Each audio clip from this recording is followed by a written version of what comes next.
Subscribe कीजिए doctor Ranjit Kumar Singh IAS channel को और साथ ही साथ बेल आइकन को भी दबाइए अपने यूपीएससी और अदर स्टेट पीसीएस की एग्ज़ाम की तैयारी को द बेस्ट करने के लिए। ठीक है, आप मुझे हिंदी के 5 ऑथर्स के नाम बताइए और उनके जो सबसे रेलेवेंट बुक्स हैं उनका। इतने बड़े पैमाने पे माइग्रेशन हो रहा है बिहार से, तो ये बिहार के लिए ठीक है या बिहार के लिए बहुत ख़राब है?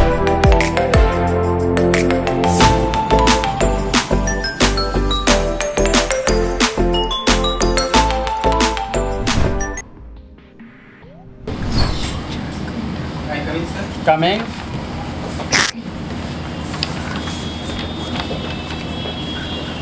बैठिए। So your name is Dayanand Chaudhary? Yes sir. Dayanand, आपकी हॉबी क्या है? सामाजिक राजनीतिक विषयों पर विमर्श और लेखन करना। आपने सोशलॉजी से ग्रेजुएशन किया है? जी यस सर। और अपने हिंदी लिटरेचर ऑप्शनल सब्जेक्ट रखा है? Yes sir. समाज शास्त्र की परिभाषा Hindi medium? Hindi medium yes. Okay, समाज शास्त्र की परिभाषा दीजिए। समाज शास्त्र एक ऐसा मानव विज्ञान है जिसके द्वारा हम उस समाज में निवास करने वाले लोगों, उनके व्यवहार, उनके आचरण, उनके मनोवैज्ञानिक और सामाजिक पक्षों का सर्वांगीण रूप से हम अध्ययन करते हैं। ओके।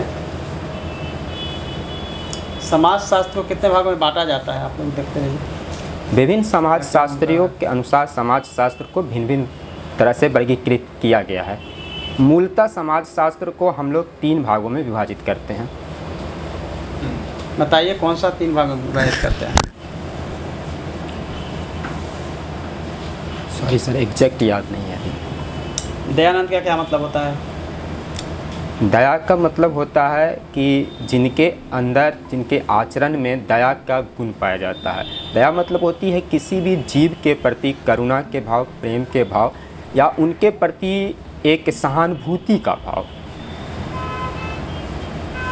बिहार से माइग्रेशन बहुत है।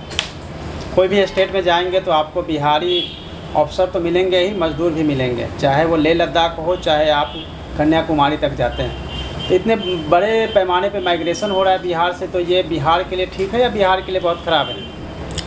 माइग्रेशन एक चिंता का विषय है मेरे ख्याल से, और उसका कारण मूलतः यहाँ की जो बढ़ती बेरोजगारी दर है, यहाँ इंफ्रास्ट्रक्चर और जो औद्योगिक विकास हैं वो नहीं हुए हैं उस तरह से, उतनी तेज़ी से, तो जिसके कारण माइग्रेशन की एक समस्या बनी हुई है। और ये बड़ी समस्या मेरे ख्याल से ये चिंतनीय है। ओके, तो माइग्रेशन जो है वो चिंता की बात है। Yes sir. तो फिर केरल से बहुत माइग्रेशन हो गया गल्फ कंट्री में, या केरल से आप देखेंगे स्पेशली नर्सिंग कोर्सेज करके लड़कियां जो है हर प्रांत में है, पूरे इंडिया में। कोई भी हॉस्पिटल ऐसा शायद ही होगा जहाँ पे केरल से नहीं हो, या गल्फ कंट्री में कोई भी ऐसा कंट्री नहीं होगा जहाँ से केरल के लोग नहीं हो। सर, माइग्रेशन जब हमारी व्यवस्था होती है, जीविकोपार्जन की व्यवस्था बन जाए और वैसी स्थिति में माइग्रेशन हो रही है तो ये चिंता का सबब है। लेकिन हम अपनी आर्थिक महत्वाकांक्षाओं की पूर्ति के लिए हम सक्षम हैं, लेकिन हमारी आर्थिक महत्वाकांक्षाएं अगर अधिक है और हम उसे पूरा करने के लिए या अधिक भौतिकवादी संसाधनों को जुटाने के लिए अगर हम अच्छे जगह जाते हैं तो ये चिंतनीय नहीं है। यानी आपके हिसाब से कि बिहार में चूँकि मजबूर होकर लोग बाहर जा रहे हैं, यस सर, ये चिंता की बात है। लेकिन केरल से जो लोग जा रहे हैं वो मजबूर होकर नहीं जा रहे हैं, बल्कि वो स्वेच्छा से जा रहे हैं और अच्छी अपॉर्चुनिटी मिल रहे हैं। यहाँ से मतलब वहाँ अपॉर्चुनिटी ज़्यादा है। या यूँ कहे कि वहाँ के लोग जो है शौकिया जाते हैं, मतलब वहाँ केरल में भी वो कमा खा सकते थे, यानी अपना अर्निंग कर सकते थे, फिर भी वो जा रहे हैं दूसरे देशों में। जी, यही कहा जाएगा ना? ऐसा नहीं कि उनका अंदर एक विशेष स्किल है जिसको इसके लिए जाते हैं? हाँ, उनके पास स्किल है, इस बात से इनकार नहीं किया जा सकता है, और वो अपनी टेम्परामेंट का बेहतर यूज करने के लिए विदेश निकलते हैं या दूसरे जगह वो अपनी सेवा देते हैं। तो ये भारत के लिए या केरल के लिए एक अच्छी बात भी है। लेकिन बिहार की माइग्रेशन और केरल के माइग्रेशन में एक गुणात्मक अंतर है सर, और उस दोनों को हम एक तरह से नहीं देख सकते हैं। अच्छा कैसे है?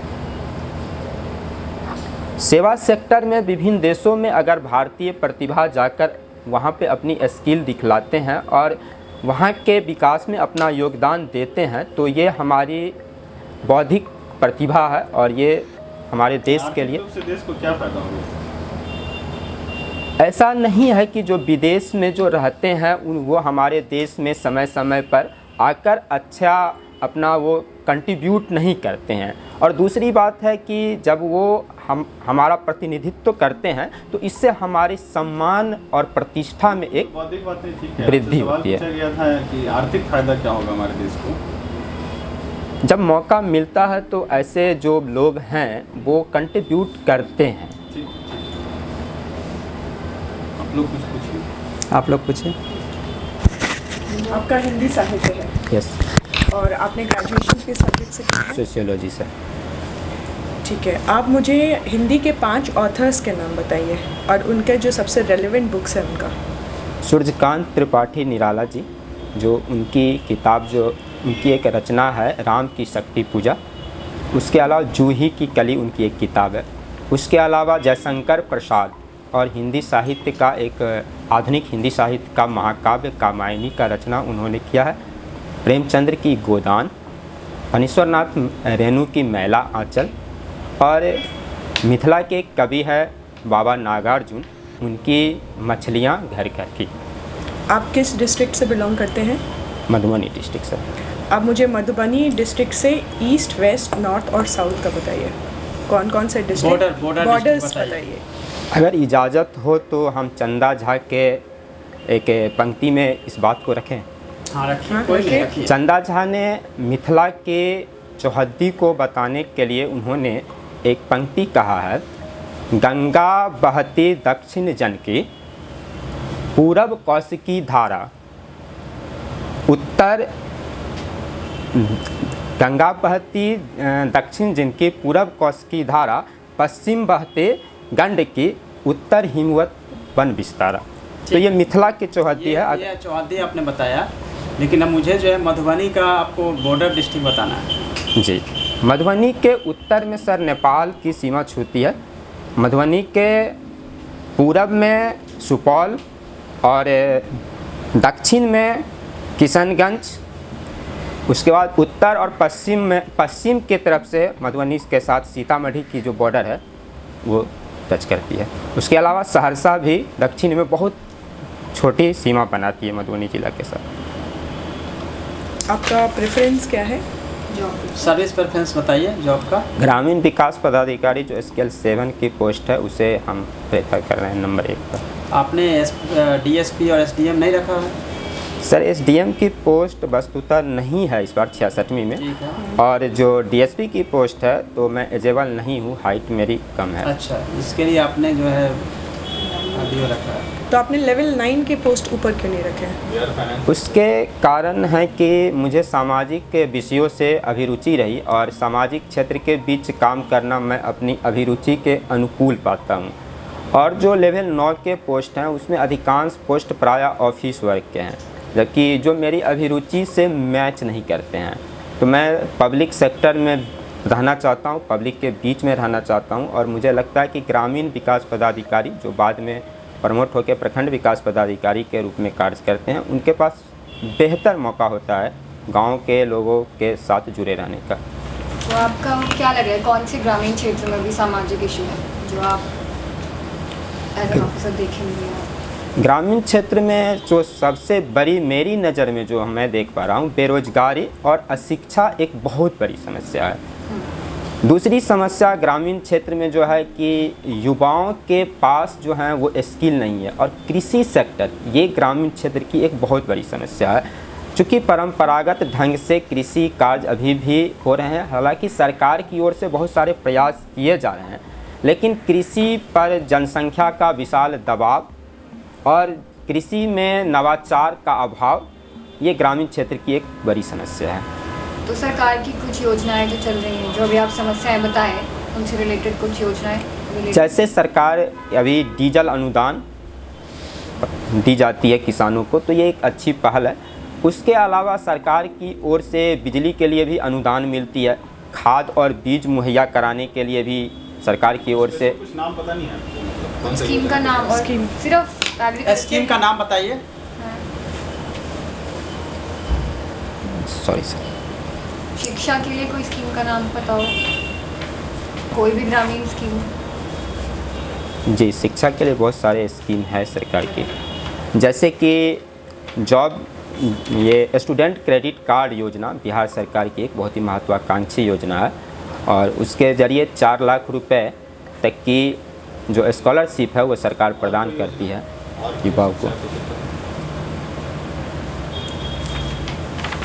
महिला शिक्षा के क्षेत्र में, महिला शिक्षा के क्षेत्र में तो सबसे पहली बात है कि जो इंजीनियरिंग और मेडिकल कॉलेजेज हैं उनमें 33% का आरक्षण देने का बिहार सरकार का अलग चीज़ होती है, योजना अलग चीज़ होती है। योजना मतलब वेलफेयर होता है, रिजर्वेशन वेलफेयर है क्या? Sorry sir. पॉलिसी होती है, एक होता है योजना। जब हम इम्प्लीमेंट करते हैं कुछ योजना के फॉर्म में, हमने पॉलिसी बनाया उसके बाद तो गवर्नमेंट के स्टेप्स होते हैं, तो उसको योजना में नहीं ले सकते हैं कि आपने रिजर्वेशन वगैरह दिया है, वो योजना नहीं हो सकती है, स्टेप्स है गवर्नमेंट की। ठीक है, आपका इंटरव्यू हम ओवर करते हैं। सबसे पहले मैं आपको जो फीडबैक है मैं बताना चाहूँगा। पिछली बार जो आपके कुछ प्रॉब्लम्स थे वो इस बार जो है सॉर्ट आउट हो गया है। अच्छा एंट्री है, आपका कम्युनिकेशन स्किल अच्छा है, बॉडी पोस्चर अच्छा है, बॉडी लैंग्वेज अच्छा है। पिछली बार से हम स्कोर भी आपको ज़्यादा कर रहे हैं, 85 to 90 के थे, 90 इस बार हमने रखा है। इससे आपको आगे जाने की पूरी संभावना है। 1-2 करेक्शन मैं करना चाहूँगा। सबसे पहले तो इस फॉर्म में जो लिखा हुआ था, जो पिछली बार बताया था, राजनीतिक को मैं काट दे रहा हूँ जी। सामाजिक विषयों पे केवल लेखन ही होगा, विमर्श भी मत रखिएगा। मैंने पिछली बार आपको बताया था, विमर्श करने से एक डिबेट होता है, डिबेट के बाद जो है आपका क्वेश्चन बढ़ता चला जाएगा। सामाजिक विषयों पे लेखन एक विषय हो सकता है। राजनीतिक से मैंने प्रश्न इसलिए नहीं किया कोई राजनीतिक मुद्दे पे मैंने पिछली बार आपको बता दिया था कि राजनीतिक मुद्दे पे कैसे आपको स्टैंड करना है, लेकिन फिर भी जो है एक गलती जो है आपने कर दी। माइग्रेशन वाले मुद्दे पे आपने बिल्कुल एक गलत कॉन्सेप्ट आपने प्रस्तुत कर दिया कि मजबूरी में जो किया गया माइग्रेशन है। एक्चुअली माइग्रेशन कोई शौकिया होता भी नहीं है। माइग्रेशन 2 तरह का होता है। स्किल्ड जो व्यक्ति होता है वो भी माइग्रेट करता है, अनस्किल्ड है वो भी माइग्रेट करता है। सबसे अधिक जो है वो पॉपुलेशन डेंसिटी बिहार की है। यहाँ से माइग्रेशन के अलावा कोई अपने पास रास्ता नहीं है।